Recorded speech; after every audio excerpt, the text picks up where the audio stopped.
क्या ममता गठबंधन की राजनीति में अब कोई नया रास्ता निकालने लगी हैं? ये बहुत बड़ा सवाल इसमें बना हुआ है क्योंकि कई इंपॉर्टेंट मुलाकातें भी हुई हैं। अब क्या हुआ इन मुलाकातों में, रिपोर्ट में आपको दिखाते हैं।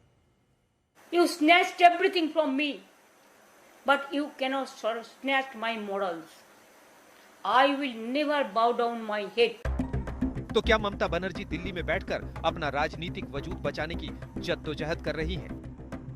क्या दिल्ली में कोई नई खिचड़ी पक रही है? ये सवाल फिलहाल दूर की कौड़ी लग सकता है, लेकिन ममता का हर कदम ये संकेत दे रहा है कि वो डैमेज कंट्रोल की कोशिशों में लगी है और डैमेज है कि रुक ही नहीं रहा।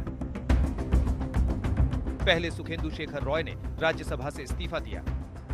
आज सुष्मिता देव पार्टी और राज्यसभा की सदस्यता दोनों छोड़ गई। देखिए, कारण कुछ व्यक्तिगत है, कुछ राजनीतिक है। बिना कारण के तो कोई कुछ करता नहीं है। पर मैं किस तरह की राजनीति करूंगी, कहां से करूंगी, ये मेरा निर्णय है और मेरा हक है। क्योंकि राज्यसभा मुझे एक पार्टी से मिला था जी। हाँ, जहां विधायकों ने वोट दिया था, बंगाल के लोगों ने इनडायरेक्टली दिया था। तो अगर पार्टी से इस्तीफा दिया तो फिर राज्यसभा सीट भी छोड़ना चाहिए।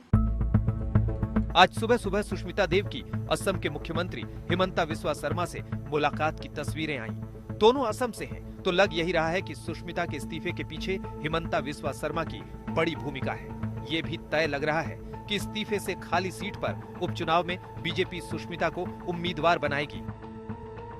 सच्चाई तो ये है कि मेरी राजनीति बंगाल में नहीं है, मेरी राजनीति आसाम में है और मुझे आसाम में ही राजनीति करना है। तो आसाम में जो राजनीतिक परिस्थिति है, कोई छुपाने वाली बात नहीं है। मैं आसाम के मुख्यमंत्री डॉक्टर हिमंता बिस्वा शर्मा से मिलके आई हूँ और देखिए, अगर मैं किसी पार्टी में जाना चाहती हूँ वो तो पार्टी का डिसीजन होता है, मेरा डिसीजन तो नहीं होता।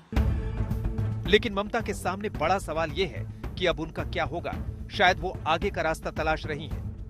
खुद ममता बनर्जी की सोनिया गांधी से मुलाकात हो चुकी है, राहुल गांधी से अभिषेक बनर्जी मिल चुके हैं, लेकिन टीएमसी के भीतर बगावत की आग ठंडी करने में ममता बनर्जी अब तक नाकाम रही हैं।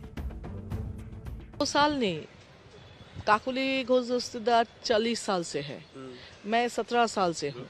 जो लोग अभी इस बार पहली बार जीत कर आए हैं 1 साल के लिए, 2 साल के लिए, उसके लिए 1-2 साल होगा। हम लोग के लिए इतना दिन, जीतने के बाद भी बोले थे, बोलने की कोशिश किए थे। वहाँ पे सिस्टम नहीं है बोलने का, बोलने से सब रोकते हैं जो नहीं बोलना है, नहीं बोलना है।